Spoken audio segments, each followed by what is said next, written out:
fair slim boy not made for this world's pain, with hair of gold thick clustering round his ears, and longing eyes half veiled by foolish tears, like bluest water seen through mists of rain.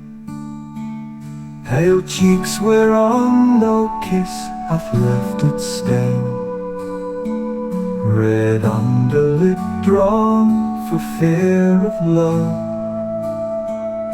and white throat whiter than the breast of dove.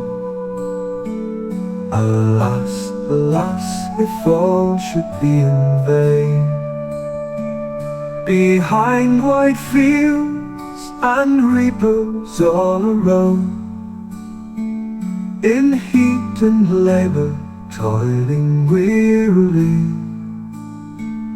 to no sweet sound of laughter or of lute. The sun is shooting wide its crimson glow. Still the boy dreams nor knows that night is nigh, and in the night time no man gathers fruit.